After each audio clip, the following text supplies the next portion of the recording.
to stop sharing my screen, and Shannon, we're back into the PowerPoint. Is that correct? Correct. All righty. So let's go ahead and dive into this. Shannon, help us understand what are some of the best practices or strategies that we should be entailing when we start our assembly of our PBX demo kit? Well, normally when we start talking about assembling a kit, you start talking about who you're going to be demonstrating to. What venue will you be demonstrating in? A lot of times you may assemble a kit that is fully blown, has everything, and all you're going to be doing is doing on-site customer demos, which you may or may not need things like a Cradlepoint 4G router because you can just plug into their network, or you may need that, in case you don't understand their network's abilities or ports being open, or is the system going to function on their network. Things like phones. The different markets may, kind of tailor different phones to their demos.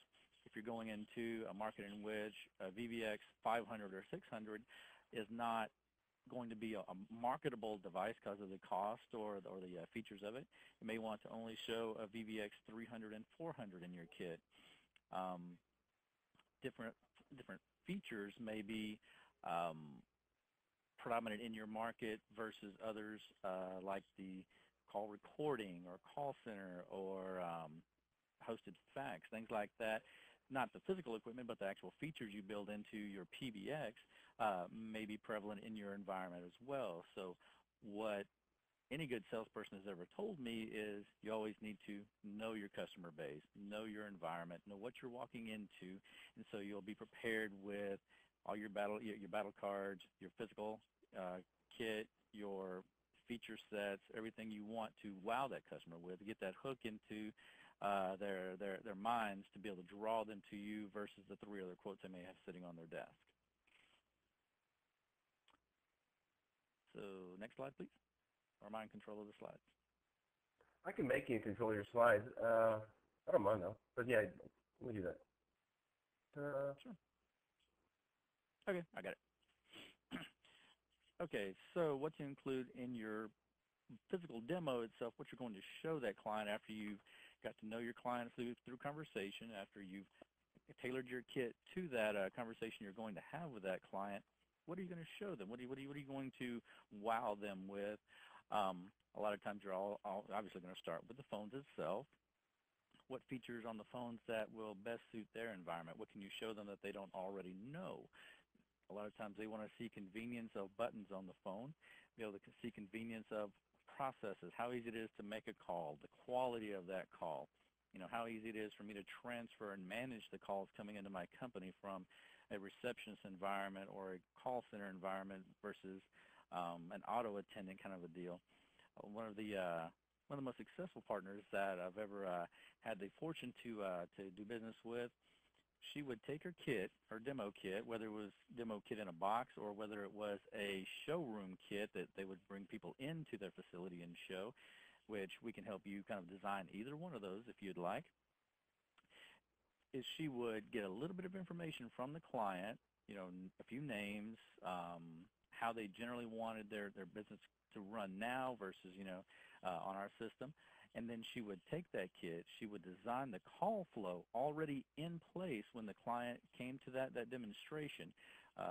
When I say call flow, how calls come in, how they go around your company, and how they, where they end up. So if your calls come into your client, your company, and they ring to a receptionist, multiple receptionists, to an auto attendant, to a call center environment, you can simulate all of those, and it's a very powerful tool to be able to show them what they're currently doing today, how you can modify their current design in our system to meet current needs they may have coming up in the future or current defects in their system now. And so that demonstration would show calling line ID, the names, the call processes. It really wowed the clients, especially a lot of the larger clients that she was trying to get in, multiple locations for banks, different verticals for business like real estate or insurance companies, things like the medical field. Whenever you can custom tailor that experience to that demonstration, you really start getting their attention because they can see it, they can feel it, they can imagine your system being in place in their company at that point.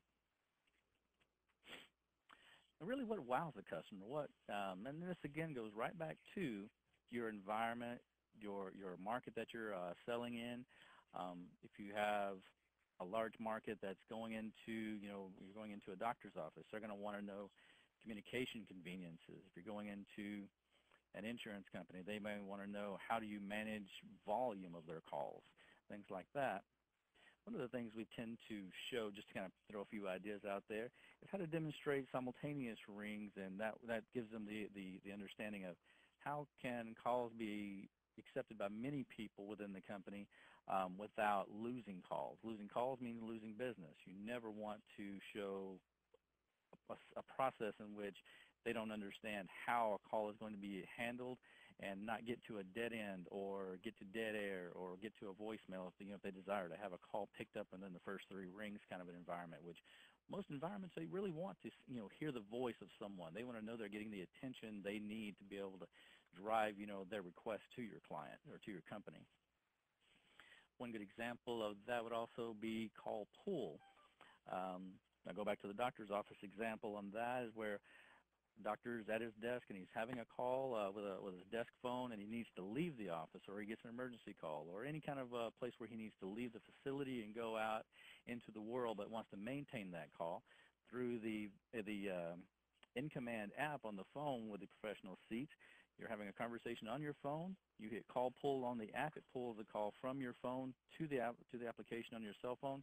You walk out the door. It's an easy demonstration to be able to show that whenever you have your kit set up properly and you have the app running on your cell phone. You can show these things because the logins are easy. Usually make a login script so you can conveniently come in, set up the equipment, pull up all the logins, use your cell phone and your desk phone, your computer. Computer is another good example of how to demonstrate the application, the in-command app on the computer, how to communicate between different people.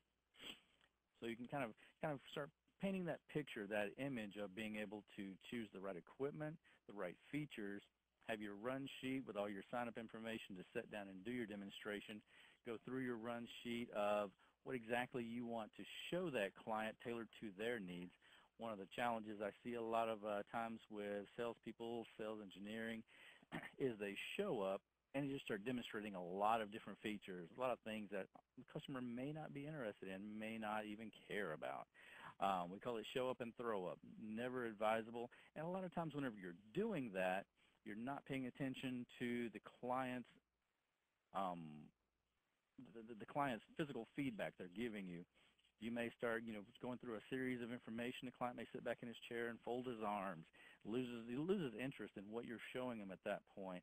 A client may lean in and start talking about or be showing interest in certain features and then lose interest at that point. That always tells me I'm still closing after the sale of the deal. I've already got his interest. He's already wanting to talk about numbers and see the quotes, but I'm still showing him features, and it's just overwhelming, a client itself. You never want to get into those positions where you're losing a client or you're overselling your product to the client. When you do that, you're generally going to have a lot more response from those deals. I don't know if anybody really ever has experienced a first call close, but with these types of kits, those are possible. Whenever you can show up, demonstrate key features to that client based on a previous conversation you had over the phone, get that hook, into their minds of what they want to see, be able to demonstrate how this system would fit into their environment, you very well may walk away with a quote on his table through the Atlas system and be able to show them you mean business and deliver that product to them within a short amount of time. Hey, Shannon, I got a couple questions that have been pinged to me in the private tab, which is fine. Let's take this real quick. In the demos that you've seen or you've delivered, how long are we talking does it take typically to demo? Well, let me back up. How long does it typically take how quickly can you set up a kit? Depending on the environment and complexity, whether you're doing demos at a trade show, a business bureau, event, or you're doing a personal demo to the individual clients at their facility, it could take anywhere between 5 to 15 minutes to set up. I'd definitely recommend watching these setup videos and practicing a couple of times. Whenever I was training the indirect sales team, I was able to set up a demo kit in our conference room within 5 minutes or less. because I have a system in my mind. I have a pattern. I've done it a couple of times. I know the equipment very well. It's easy just to kind of lay it out. You know the process of, lay out your switch, lay out your phones, connect your cables, get your power running, get your internet running, fire up the system, make sure you're registered, walk through your run sheet, walk through your feature set you want to display. You can put together a slide, demonstration of use a slide to guide you through the demonstration as well. That way you have a model walkthrough of what you want to deliver. The slides make it easy because you can take that slide, hand it to 5 different salespeople, hand them the kit, hand them the run sheet, say, go do these things, A, B, C, winning combination. So you brought up something a few minutes ago, and let me boil it down for you, Shannon. So you say 5 minutes is a typical setup time and some other variables as well. And you also mentioned, hey, make sure you watch those setup videos. Yeah, we have a setup guide, but I'm not going to read things. It's just not my style. I want to see you do it because this is a visceral, physical experience. In the lower left-hand corner in the chat box, I posted what I think is going to be a quick link, a direct link to a demo kit assembly video. That's maybe 6 minutes long, and I think that speaks, Shannon, to your point about you can set these up in 5 minutes. We produced a 5-minute long video. You can actually set these videos up and set these kits up in 5 minutes as well. So if it takes 5 minutes to set it up, Shannon, how long do you think we should allow for an in-person demo? 10 minutes, 30 minutes, an hour? How long do these typically take? An in-person demo, I personally feel from doing a few of them, in different environments is 15 to 20 minutes, leaving 10 to 15 minutes for Q&A. You may set up an hour, long meeting. If you haven't piqued their interest and answered their questions in 30 minutes, you may want to rethink your strategy of how you're presenting. Because that's what I find a lot of times in the client's view. They want to see the key features, see how it's going to benefit them, ask a few questions, and have enough information to make their decisions, and you're done. Because remember, you're not trying to show them everything. You're trying to show them the key features of what's going to benefit them, where you can improve their business, and then give them some numbers to think about. I'm seeing some familiar faces in our attendee list. I even see Kurt Richer. Well, that's a callback. Glad to see him join the call. There you go. Guys, I know some of y'all, Dennis and Michael and Scott. I would love to hear if anybody. I'm not going to call you out in per person, but if anybody has any experience giving, Alicia, if anybody has any experience giving a demo, I would love to hear what your experiences were. Come off mute at any time.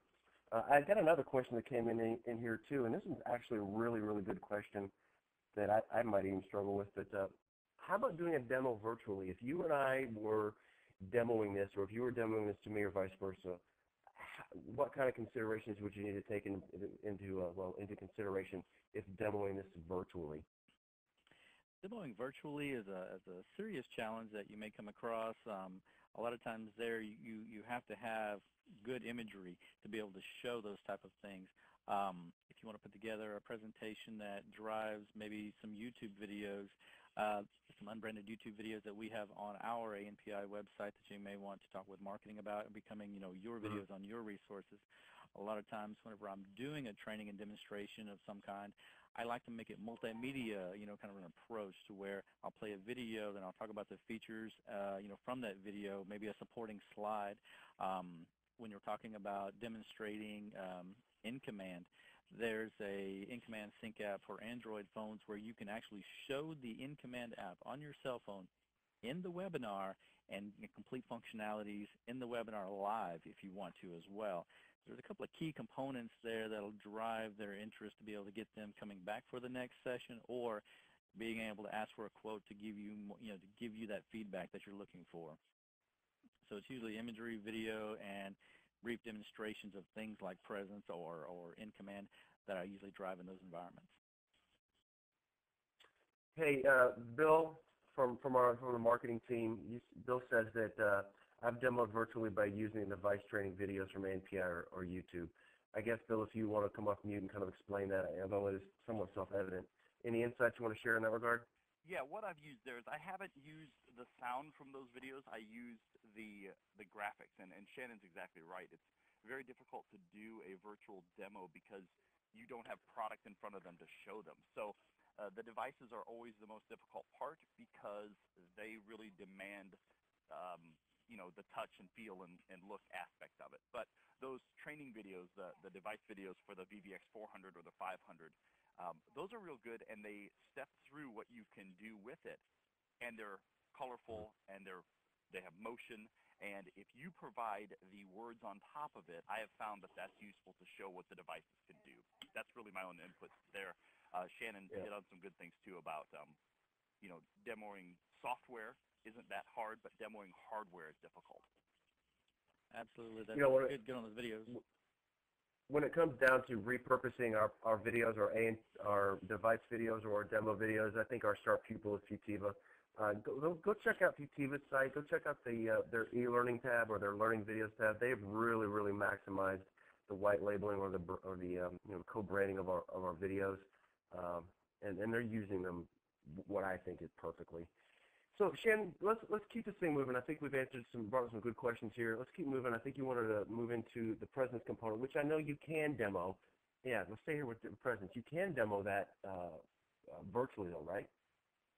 Hey, Ryan, it's Janie. Before you do that, if you don't mind, I'd like to pipe in a couple of things, and I do have to jump to another call. But one of the things, really backing up to the very beginning, one big consideration that I like to advise people about is, kind of know in advance, is this likely a person that I would give access to the CAP or not? And then if so, certainly incorporating some time in the CAP to show them what they have access to in terms of their own configuration changes, post-install. And in addition to that, some of the best practices that I advise people on is, positioning the phones physically in front of the customer and not in front of yourself, at the desk level or the conference room table level. And then, get a label maker and stick the extension numbers on the back side of those phones as well, so that as you're usually to the back of them, and the customer or customers have the phones in front of them, but yet you can still be pointing to the phones and referencing extension and getting them to make extension to extension calls and hear the clarity, of the Polycom devices. And just, being able to have them listen to whatever voicemail that you've already pre-recorded in the voicemail and make it creative. Don't make it boring. I like to incorporate, you've just been promoted to that corner office with all the glass windows or something like that. So, you get a little smile and a laugh out of people as you kind of move through your demo as well. So make it memorable, I guess, is a big piece of advice. Always make it memorable. Absolutely. So, Jay, let me put you on the spot. What do you do to make it memorable? Well, like I said, I create funny, voicemails in there. Sometimes I'll even change the names on the phones to funny names like Anita Nap, or in the fall when everybody loves food, you can reach anybody through food. I mean, I've labeled all my phones marjoram, basil, savory, and thyme. So just whatever you can think of, it's an election year. Make all of the phones named presidents' wives or something, There you go. I like it. That's good. Absolutely, and I really appreciate your input there, Janie. You have so much experience and knowledge to be able to benefit this situation. It's great to have you on. Thanks, Shannon. Good deal. Next subject to talk about would be how to really drive a lot of the conversations that you may see, the differentiators that this system has versus other people's systems. One of the larger differentiators is our customer admin portal, really focusing on the convenience, flexibility, and control that you can provide a client for their system through web interface portals. Really a powerful kind of a driver in many environments, so you want to key on the those type of needs that a client may have. A lot of clients don't like to sit on the call waiting to have somebody else do a lot of stuff for them. They like the convenience of being able to log in, do it themselves with minimal training. And so the image we're showing now is the customer admin portal, easily navigatable through the tabs across the top of the page, through widgets that directly affect their environment in a real-time world. in the service tab, where you may spend about 90% of your time as administrators managing the system, everything from extensions, individual phone settings, custom auto attendance, custom music on hold, custom hunt group modifications. It's all easily and conveniently available right here for them. Great way to drive conversation. Within these environments, there is help menus. Another key component there of a client's conversation and differentiator is you don't even have to call us whenever you have a question about something. All you have to do is hit the question mark and read a few lines there to understand, that little question you may have. Being able to have self-help, self-drive portals is very important for many administrators because everybody's time crunched these days, to be able to get their job done and move on to something else of more importance, if in fact there may be any. So those are some of the key components that your UC salesperson can help you drive those demonstrations, those demos, through your hardware and feature set and portal access and your run sheets, your battle card information. All of these things are available through your UC salesperson, so please reach out to them, being able to have those conversations with them. If you need a demo kit that's mobile or you want a stationary showroom environment, they can help you get all that equipment ordered, all the PBXs set up, help you with the run sheets for your demos, your battle card information. Really, they're a great resource. Tell you, our success is based off of their success, and they are rockets. What do you call them? Rock stars.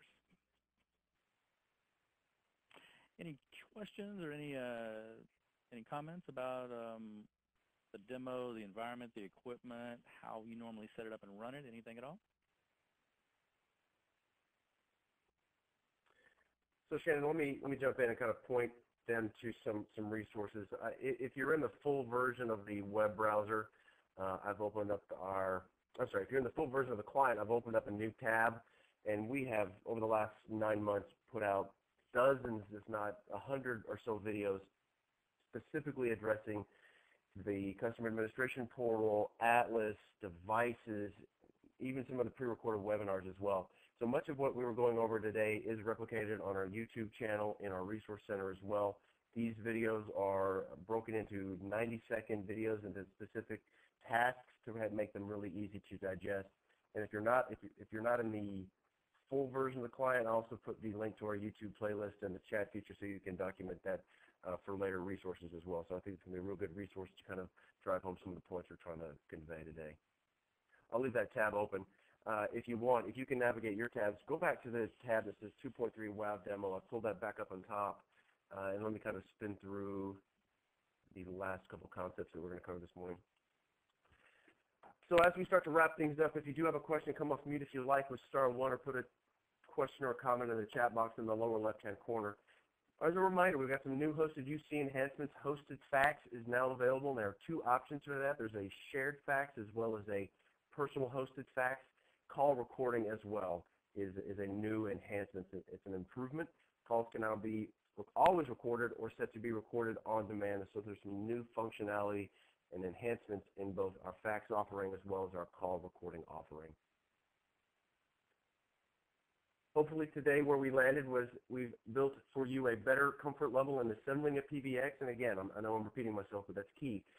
In our resource center, on our YouTube channel, videos on assembling the PBX, you have a better understanding of really what goes into a good demo, and you have an opportunity to practice some of these to really showcase some of the convenience, flexibility, and control of the devices of the kit as well. And obviously, hopefully you have a better understanding of what, based on some of the feedback that Jenny's provided, really the ability to demonstrate some of those wow features like the call pull and how to make a memorable demo during your device demonstrations. At the conclusion of today's call, we'll follow up with a link to download the presentation from today, a recording of the webinar, detailed reference guides, and again, more links to those demo videos because they're going to be a great resource for you. And again, we'll provide those at the end of the follow-up email. Where are we headed over the next few weeks? Best practices for that pre-sale assessment. I've said this on some of the other wrap-up conversations. This is one of those seminal linchpin, keystone, whichever cliche you want to use, conversations. What assessments need to take place before the sale? Because we're talking about the local area network, and that is the biggest challenge that we face when we go into implementation scenarios is having a proper understanding of things like routers and switches and bandwidth. So we're going to be joined probably by one of our sales engineering staff to help us get a best understanding of what goes into that pre-sale assessment. Atlas, Customer Lifecycle Management after that, and then we will dive into the CAP in mid-March. So Shannon, any other comments or concluding thoughts from you for today's conversation? One thing I'd like to just make sure we all understand, these demo environments are completely available through ANPI. I've built probably 15 to 20, I lose count, of the mobile demonstration kits containing 2 phones, switching, routers, all the supporting cabling. ANPI provides those kits to you at cost, so it's a great opportunity to be able to be mobile, go win those deals. And if you need a showroom kit, please contact your UC sales manager. We can assemble those to fit your environment, all the way from the VVX 300 to the IP7000 conference room phone, sidecars, fax, whatever you want to demonstrate for your client. We can help you out, get that all arranged for you. Okay, thank you everyone for joining us this morning. Shannon, thank you for leading us through this conversation. Jan and Christine for the help online. And Janie, I'm really glad you and Bill were able to jump on and share with us your insights. Thank you again, and see you in a couple weeks. Bye-bye. Thanks. Bye-bye.